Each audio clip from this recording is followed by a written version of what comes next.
Hi friends, ಸಮುದ್ರ ತನ್ನ ಗರ್ಭದಲ್ಲಿ ತುಂಬಾನೇ ರಹಸ್ಯಗಳನ್ನ ಬಚ್ಚಿಟ್ಕೊಂಡಿದೆ. ಈ ಸಮುದ್ರ ಮೇಲಿಂದ ನೋಡೋದಕ್ಕೆ ತುಂಬಾನೇ ಶಾಂತವಾಗಿ ಕಾಣುತ್ತೆ, ಆದ್ರೆ ಸಮುದ್ರದ ಆಳಕ್ಕೆ ಹೋದಂತೆ ಇದಕ್ಕಿಂತ ಭಯಂಕರವಾದ ಮತ್ತು ರಹಸ್ಯವಾದ ಪ್ರದೇಶ ಮತ್ತೊಂದಿಲ್ಲ ಅಂತ ನಮ್ಗೆ ಅನ್ಸುತ್ತೆ. ಯಾಕಂದ್ರೆ ಸಮುದ್ರದ ಬಗ್ಗೆ ಮನುಷ್ಯನಿಗೆ ಗೊತ್ತಿರೋದು ತುಂಬಾನೇ ಕಡಿಮೆ, ಅದ್ರ ಬಗ್ಗೆ ತಿಳ್ಕೊಬೇಕಾಗಿರೋದು ತುಂಬಾನೇ ಇದೆ. ಸಮುದ್ರದ ಬಗ್ಗೆ ತಿಳ್ಕೊಬೇಕು ಅಂದ್ರೆ ನಾವು ಸಮುದ್ರದ ಆಳಕ್ಕೆ ಹೋಗಿ ಅಲ್ಲೇ ರಿಸರ್ಚ್ ಅನ್ನ ಮಾಡ್ಬೇಕು. ಆದ್ರೆ ಅದು ಸಾಧ್ಯವಿಲ್ಲ, ಯಾಕಂದ್ರೆ ಸಮುದ್ರದ ಆಳಕ್ಕೆ ಹೋಗೋದೇ ಕಷ್ಟ. ಅಂತದ್ರಲ್ಲಿ ಸಮುದ್ರದ ಆಳದಲ್ಲಿ ರಿಸರ್ಚ್ ಮಾಡೋದು ಸದ್ಯಕ್ಕೆ ಇಂಪಾಸಿಬಲ್. ಅದೇ ರೀತಿಯಲ್ಲಿ ಸಮುದ್ರದಲ್ಲಿ ಎಷ್ಟೋ ರಹಸ್ಯವಾದ ಜೀವರಾಶಿಗಳು ಕೂಡ ಇವೆ.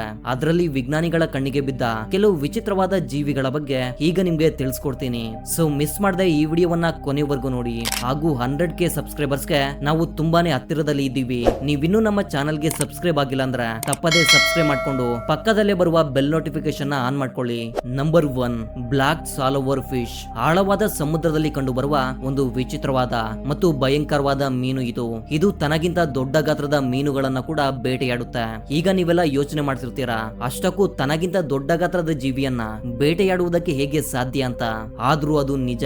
ಈ ಮೀನು ತನಗಿಂತ 10 ಪಟ್ಟು ಹೆಚ್ಚು ತೂಕ ಮತ್ತು 2 ಪಟ್ಟು ಹೆಚ್ಚು ಉದ್ದವಿರುವ ಜೀವಿಯನ್ನ ಇದು ಪೂರ್ತಿಯಾಗಿ ನುಂಗಬಲ್ಲದು. ಅದಕ್ಕೆ ಕಾರಣ ಇದರ ವಿಚಿತ್ರವಾದ ದೊಡ್ಡದಾಗಿ ಹಿಗ್ಗುವ ಹೊಟ್ಟೆ, ಜೊತೆಗೆ ಇದರ ಬಾಯಲ್ಲಿರುವ ಹಲ್ಲುಗಳು ಬೇಟೆಯನ್ನ ಹಿಡಿದು ನುಂಗಲು ತುಂಬಾನೇ ಸಹಾಯ ಮಾಡುತ್ತೆ.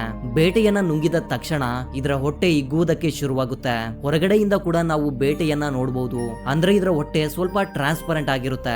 2007ರಲ್ಲಿ ಒಂದು ಸತ್ತು ಹೋಗಿರುವ 19 ಸೆಂಟಿಮೀಟರ್ ಬ್ಲಾಕ್ ಸಾಲೋವರ್ ಫಿಶ್ ಕಾಣಿಸುತ್ತೆ. ಅದರ ಹೊಟ್ಟೆಯಲ್ಲಿ ಮತ್ತೊಂದು ಸತ್ತು ಹೋಗಿರುವ ಮೀನು ಕೂಡ ಕಂಡು ಬರುತ್ತೆ. ಅದು ಇದಕ್ಕಿಂತ 2.5 ಪಟ್ಟು ಉದ್ದವಾಗಿತ್ತು. 700ರಿಂದ 3000 ಮೀಟರ್ ಆಳದಲ್ಲಿ ಈ ಮೀನುಗಳು ಜೀವಿಸ್ತವೆ.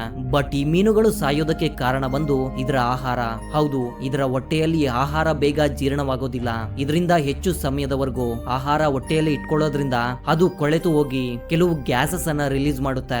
ಆ ಗ್ಯಾಸಸ್ ಇಂದಾನೆ ಈ ಮೀನು ಸತ್ತು ಹೋಗುತ್ತೆ. Number 2, Asian sheepshead wrasse. ಸಾಮಾನ್ಯವಾಗಿ ಈ ಮೀನುಗಳು ಜಪಾನ್ ನಲ್ಲಿ ಹೆಚ್ಚಾಗಿ ಕಂಡು ಬರ್ತವೆ. ಜೊತೆಗೆ ದಕ್ಷಿಣ ಕೊರಿಯಾ ಮತ್ತು ಉತ್ತರ ಕೊರಿಯಾದಲ್ಲಿ ಕೂಡ ಇವು ಕಂಡು ಬರ್ತವೆ. ಈ ಮೀನುಗಳು ಗಾತ್ರದಲ್ಲಿ ತುಂಬಾನೇ ದೊಡ್ಡದಾಗಿರ್ತವೆ.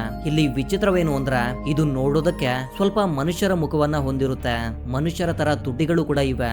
ಮೇಲ್ ಫಿಶ್ ಗಳು ಗಾತ್ರದಲ್ಲಿ ಫೀಮೇಲ್ ಗಿಂತ ತುಂಬಾನೇ ದೊಡ್ಡದಾಗಿರುತ್ತೆ. ಹೆಚ್ಚು ಕಡಿಮೆ 3 ಅಡಿ ಉದ್ದ, 15 ಕೆಜಿ ತೂಕವನ್ನ ಹೊಂದಿರುತ್ತೆ. ಇಲ್ಲಿ ಆಶ್ಚರ್ಯಕರ ಸಂಗತಿ ಏನಂದ್ರೆ ಫೀಮೇಲ್ ಫಿಶ್ ಗೆ 10 ವರ್ಷಕ್ಕಿಂತ ಹೆಚ್ಚು ವಯಸ್ಸಾದಾಗ ಒಂದು ವಿಚಿತ್ರವಾದ ಬದಲಾವಣೆ ಆಗುತ್ತೆ. ಅಂದ್ರೆ ಕೆಲವು ತಿಂಗಳುಗಳ ಕಾಲ ಅವುಗಳ ದೇಹದಲ್ಲಿ ಕೆಲವು ಹಾರ್ಮೋನಲ್ ಚೇಂಜಸ್ ಆಗುತ್ತೆ. ಇದರಿಂದ ಫೀಮೇಲ್ ಫಿಶ್ ಸಡನ್ ಆಗಿ ಮೇಲ್ ಫಿಶ್ ಆಗಿ ಬದಲಾಗುತ್ತೆ. ಈಗ ಅವುಗಳ ದೇಹದ ಗಾತ್ರ ಹುಟ್ಟಿದಾಗಲೇ ಮೇಲಾಗಿ ಹುಟ್ಟಿದ ಫಿಶ್ ಗಿಂತ ತುಂಬಾನೇ ದೊಡ್ಡದಾಗಿರುತ್ತೆ. ಜೊತೆಗೆ ಅವೆರಡರ ಮಧ್ಯೆ ಪೈಪೋಟಿ ಶುರುವಾಗುತ್ತೆ. ಅಂದ್ರೆ ಈ ಮೀನುಗಳಲ್ಲಿ 2 ಸೆಕ್ಸ್ ಆರ್ಗನ್ಸ್ ಇರುತ್ತೆ. ಮೊದಲ ಬಾರಿಗೆ ಈ ಟ್ರಾನ್ಸ್ಫಾರ್ಮೇಶನ್ ಅನ್ನ 2017 ಜಪಾನ್ ನಲ್ಲಿ ಹಿರೋಕಿ ಅನ್ನುವ ಅಂಡರ್ ವಾಟರ್ ಸ್ಕೂಬಾ ಡೈವರ್ ಇಂದ ಇಡೀ ಪ್ರಪಂಚಕ್ಕೆ ಗೊತ್ತಾಗುತ್ತೆ. ಈ ವ್ಯಕ್ತಿಗೆ ಒಂದು ಶೀಪ್ ಹೆಡ್ ಮೀನಿನ ಜೊತೆ ಫ್ರೆಂಡ್ಶಿಪ್ ಇದೆ. ಆಗಾಗ ಈ ಮೀನನ್ನ ಭೇಟಿಯಾಗಲು ಆ ವ್ಯಕ್ತಿ ಸಮುದ್ರದ ಆಳಕ್ಕೆ ಹೋಗ್ತಾ ಇರ್ತಾನೆ. ಸಮುದ್ರದ ಆಳಕ್ಕೆ ಹೋಗಿ ಒಂದು ಸಿಗ್ನಲ್ ಕೊಟ್ಟ ತಕ್ಷಣ ಅದು ಈ ವ್ಯಕ್ತಿಯ ಬಳಿ ಓಡಿ ಬರುತ್ತೆ. ಹತ್ತಿರಕ್ಕೆ ಬಂದ ತಕ್ಷಣ ಅದಕ್ಕೆ ಒಂದು ಮುತ್ತು ಕೊಟ್ಟು ಸ್ವಲ್ಪ ಹೊತ್ತು ಅದರ ಜೊತೆ ಆಟವಾಡಿ ತಿರುಗಿ ಮನೆಗೆ ಬರ್ತಾನೆ. ಇವರಿಬ್ಬರ ಮಧ್ಯೆ ಈ ಫ್ರೆಂಡ್ಶಿಪ್ ಹೇಗೆ ಆಯ್ತು ಅಂದ್ರೆ, ಒಂದು ದಿನ ಡೈವಿಂಗ್ ಮಾಡುವಾಗ ಈ ಮೀನು ತೊಂದರೆಯಲ್ಲಿ ಇರೋದನ್ನ ಗಮನಿಸಿ ಅದಕ್ಕೆ ಸಹಾಯ ಮಾಡ್ತಾನೆ. ಜೊತೆಗೆ ಅದು ಹುಷಾರಾಗೋವರೆಗೂ ಪ್ರತಿದಿನ ಸಮುದ್ರಕ್ಕೆ ಡೈವ್ ಮಾಡಿ 1 ವಾರದವರೆಗೂ ಅದಕ್ಕೆ ಫುಡ್ ಅನ್ನ ಕೊಡ್ತಾನೆ. ಆಗಿನಿಂದ ಇವರಿಬ್ಬರ ಮಧ್ಯೆ ಒಂದು ಫ್ರೆಂಡ್ಶಿಪ್ ಅನ್ನೋದು ಶುರುವಾಗುತ್ತೆ. Number 3, monster bobbit worm. ಸಮುದ್ರದ ಆಳದಲ್ಲಿ ಕಂಡು ಬರುವ ಈ ವಾಮ್ ಒಂದು ರಾಕ್ಷಸ ಜೀವಿ ಅನ್ನೋದ್ರಲ್ಲಿ ಡೌಟ್ ಇಲ್ಲ. ಅಷ್ಟೊಂದು ಭಯಂಕರವಾದ ಬೇಟೆಗಾರ ಇದು. ಈ ಜೀವಿಗಳು ಸುಮಾರು 6ರಿಂದ 9 ಅಡಿ ಉದ್ದದವರೆಗೂ ಬೆಳೆಯಬಲ್ಲವು. ಆದ್ರೆ ಇಲ್ಲಿಯವರೆಗೂ ಸಿಕ್ಕಿರುವ ಅತಿ ಉದ್ದವಾದ ಬಾಬಿಟ್ ವಾಮ್ ನ ಸೈಜ್ ಬಂದು 9.81 ಅಡಿ. ಇಷ್ಟೊಂದು ದೊಡ್ಡ ಗಾತ್ರದ ದೇಹಕ್ಕೆ ಫುಡ್ ಕೂಡ ಜಾಸ್ತಿನೇ ಬೇಕಾಗುತ್ತೆ ಅಲ್ವಾ?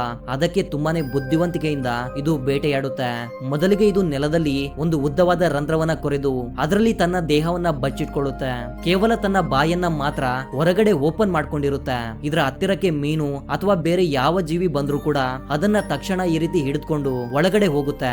ಯಾವ ಜೀವಿಯನ್ನ ಬೇಕಾದ್ರೂ ಇದು ಬೇಟೆಯಾಡಬಲ್ಲದು. ಅದು ನಾರ್ಮಲ್ ಮೀನಾಗಿದ್ರು ಸರಿ ಸರಿ, ವಿಷಕಾರಿ ಮೀನಾಗಿದ್ರು ಸರಿ, ಅಷ್ಟೇ ಯಾಕೆ ಅಲ್ಲಿಗೆ ಆಕ್ಟೋಪಸ್ ಬಂದ್ರು ಕೂಡ ಅದನ್ನ ಬೇಟೆಯಾಡಬಲ್ಲದು.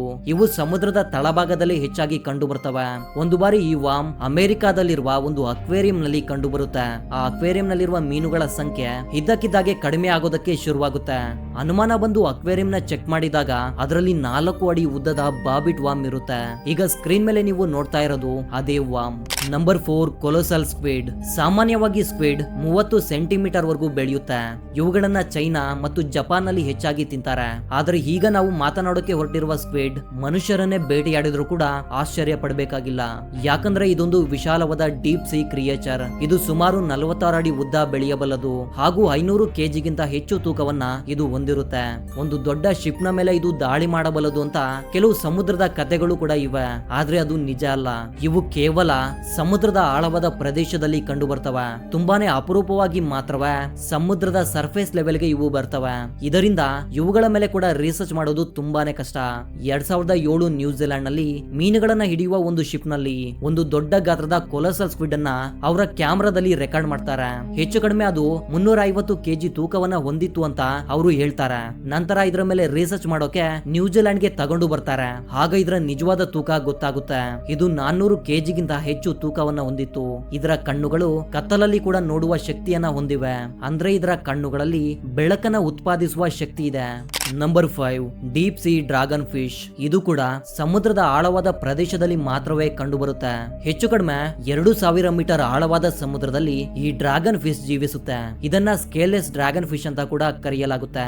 ಇದು ತುಂಬಾನೇ ಕ್ರೂರವಾದ ಮೀನು. ಇದರ ದೇಹದ ಸೈಜ್ಗೆ ಹೋಲಿಸಿದ್ರೆ ಇದರ ದಂತಗಳು ತುಂಬಾನೇ ದೊಡ್ಡದಾಗಿ ಮತ್ತು ಟ್ರಾನ್ಸ್ಪರೆಂಟ್ ಆಗಿರುತ್ತೆ.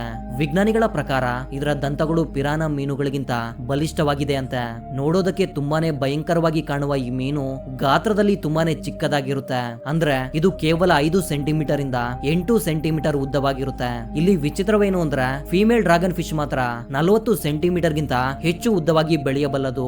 ಈ ಮೀನಿನಲ್ಲಿರುವ ಮತ್ತೊಂದು ವಿಶೇಷತೆ ಏನಂದ್ರೆ ಇದು ಬಯೋಲೂಮಿನೆಸೆನ್ಸ್ ನ ಮೂಲಕ ತನ್ನ ದೇಹದಲ್ಲಿ ಲೈಟ್ ಅನ್ನ ಪ್ರೊಡ್ಯೂಸ್ ಮಾಡಬಲ್ಲದು. ಸೂರ್ಯನ ಬೆಳಕು ಕೂಡ ಸೇರಿಕೊಳ್ಳದಷ್ಟು ಆಳವಾದ ಸಮುದ್ರದಲ್ಲಿ ಈ ಮೀನು ಜೀವಿಸೋದ್ರಿಂದ ಬೇಟೆಯಾಡುವಾಗ ಆ ಲೈಟ್ ಅನ್ನ ಬಳಸಿಕೊಳ್ಳುತ್ತೆ. ಇದರ ಕಣ್ಣುಗಳ ಕೆಳಗಡೆ 2 ಸ್ಪಾಟ್ಸ್ ಇವೆ. ಅದರಲ್ಲಿ ಒಂದು ರೆಡ್ ಲೈಟ್ ಅನ್ನ ಪ್ರೊಡ್ಯೂಸ್ ಮಾಡುತ್ತೆ, ಇನ್ನೊಂದರಲ್ಲಿ ಬ್ಲೂ ಲೈಟ್ ಬರುತ್ತೆ. ಬರೀ ಅಷ್ಟೇ ಅಲ್ಲ, ಒಂದು ವಿಡಿಯೋ ಕ್ಲಿಪ್ ನಲ್ಲಿ ಇಡೀ ದೇಹ ಪೂರ್ತಿಯಾಗಿ ಲೈಟ್ ಕಾಣಿಸ್ಕೊಳ್ಳುತ್ತೆ.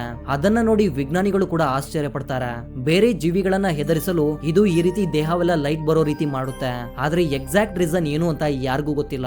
ಯಾಕಂದ್ರೆ ಇವು ಆಳವಾದ ಸಮುದ್ರದಲ್ಲಿ ಜೀವಿಸೋದ್ರಿಂದ ಇವುಗಳ ಮೇಲೆ ಹೆಚ್ಚು ರಿಸರ್ಚ್ ಮಾಡೋಕೆ ಸಾಧ್ಯವಾಗ್ತಿಲ್ಲ. ನಂಬರ್ 6 ಗಾರ್ಡನ್ ಈಲ್. ಇವು ಹೆಚ್ಚಾಗಿ ಇಂಡೋ ಪಸಿಫಿಕ್ ಸಮುದ್ರದಲ್ಲಿ ಕಂಡು ಬರ್ತವೆ. ನೋಡೋದಕ್ಕೆ ಭಯಂಕರವಾಗಿ ಏನು ಕಾಣೋದಿಲ್ಲ. ಆದ್ರೆ ಇವುಗಳ ವಿಚಿತ್ರವಾದ ಬಿಹೇವಿಯರ್ ನಮ್ಮನ್ನ ಆಶ್ಚರ್ಯಪಡಿಸುತ್ತೆ. ಸಮುದ್ರದ ತಳಭಾಗದಲ್ಲಿ ರಂಧ್ರವನ್ನ ಮಾಡ್ಕೊಂಡು ಅಲ್ಲೇ ಜೀವಿಸ್ತವೆ. ಆದ್ರೆ ಒಂಟಿಯಾಗಿ ಜೀವಿಸೋದಿಲ್ಲ, ಒಂದು ಕಾಲೋನಿಯನ್ನ ಕ್ರಿಯೇಟ್ ಮಾಡ್ಕೊಂಡು ಜೀವಿಸ್ತವೆ. ಇವುಗಳ ಕಾಲೋನಿ ನೋಡೋದಕ್ಕೆ ಗಾರ್ಡನ್ ನಲ್ಲಿರುವ ಹುಲ್ಲಿನ ತರ ಕಾಣುತ್ತೆ. ಇದರಿಂದ ಇವುಗಳನ್ನ ಗಾರ್ಡನ್ ಹೀಲ್ ಅಂತ ಕರೆಯಲಾಗುತ್ತೆ. ಇವುಗಳಿಗೆ ಹಸಿವಾದಾಗ ತಮ್ಮ ರಂಧ್ರದಿಂದ ಹೊರಗಡೆ ಬಂದು ಬೇಟೆಗಾಗಿ ಕಾಯುತ್ತಾ ಇರುತ್ತೆ. ಆದ್ರೆ ಪೂರ್ತಿಯಾಗಿ ರಂಧ್ರದಿಂದ ಹೊರಗಡೆ ಬರೋದಿಲ್ಲ, ಒಂದು ಗಿಡದ ರೀತಿ ನೆಲದಲ್ಲಿ ಸೇರ್ಕೊಂಡಿರುತ್ತೆ. ಫಸ್ಟ್ ಟೈಮ್ ಯಾರಾದ್ರೂ ಇವುಗಳನ್ನ ನೋಡಿದ್ರೆ ಖಂಡಿತ ಇವುಗಳನ್ನ ಗುಂಪಿನಲ್ಲಿರುವ ಹಾವುಗಳು ಅನ್ಕೊಳ್ತಾರೆ. ಇಲ್ಲಿಯವರೆಗೂ ಸಿಕ್ಕಿರುವ ಅತಿ ಉದ್ದವಾದ ಗಾರ್ಡನ್ ಹೀಲ್ ಸೈಜ್ ಬಂದು 4 ಅಡಿ. ಇವುಗಳಲ್ಲಿ ಕೂಡ ತುಂಬಾನೇ ಜಾತಿಗಳು ಕಂಡು ಬರ್ತವೆ. ಅವುಗಳ ದೇಹದ ಬಣ್ಣವನ್ನ ಆಧಾರವಾಗಿ ಇಟ್ಕೊಂಡು ಅವುಗಳ ಜಾತಿಯನ್ನ ನಾವು ಗುರುತಿಸಬಹುದು. ಕೆಲವು ಬಾರಿ ಇವುಗಳ ಕಾಲೋನಿ 1 ಎಕರೆಗಿಂತ ಹೆಚ್ಚು ಜಾಗದಲ್ಲಿ ವಿಸ್ತರಿಸಿಕೊಂಡಿರುತ್ತೆ. ಯಾವುದೇ ಕಾರಣಕ್ಕೂ ಇದು ತನ್ನ ರಂಧ್ರವನ್ನ ಬಿಟ್ಟು ಹೊರಗಡೆ ಬರೋದಿಲ್ಲ. ಏನಾದ್ರೂ ಅಪಾಯ ಇದೆ ಅಂತ ಅನ್ಸಿದ್ರೆ ತಕ್ಷಣ ತನ್ನ ರಂಧ್ರದ ಒಳಗಡೆ ಹೋಗಿ ಸೇರ್ಕೊಳ್ಳುತ್ತೆ. ಸೊ ಫ್ರೆಂಡ್ಸ್, ಇವತ್ತಿನ ವಿಡಿಯೋ ಹೇಗಿತ್ತು? ಇಷ್ಟವಾದ್ರೆ ತಪ್ಪದೆ ಒಂದು ಲೈಕ್ ಮಾಡಿ. ಹಾಗೂ ನಮ್ಮ ಚಾನಲ್ 100K ಸಬ್ಸ್ಕ್ರೈಬರ್ಸ್ಗೆ ತುಂಬಾನೇ ಹತ್ತಿರದಲ್ಲಿದೆ. ನೀವಿನ್ನೂ ನಮ್ಮ ಚಾನಲ್ಗೆ ಸಬ್ಸ್ಕ್ರೈಬ್ ಆಗಿಲ್ಲ ಅಂದ್ರೆ ತಪ್ಪದೆ ಸಬ್ಸ್ಕ್ರೈಬ್ ಮಾಡ್ಕೊಂಡು ಪಕ್ಕದಲ್ಲೇ ಬರುವ ಬೆಲ್ ಐಕನ್ ಆನ್ ಮಾಡ್ಕೊಳ್ಳಿ. ಆದಷ್ಟು ಬೇಗ 100K ಅನ್ನ ರೀಚ್ ಮಾಡಿಸಿ. ಮತ್ತೊಂದು ಇಂಟ್ರೆಸ್ಟಿಂಗ್ ಆದ ವಿಡಿಯೋ ಜೊತೆ ಮತ್ತೆ ಸಿಗ್ತೀನಿ. ಅಲ್ಲಿವರೆಗೂ ಜೈ ಹಿಂದ್, ಜೈ ಕರ್ನಾಟಕ.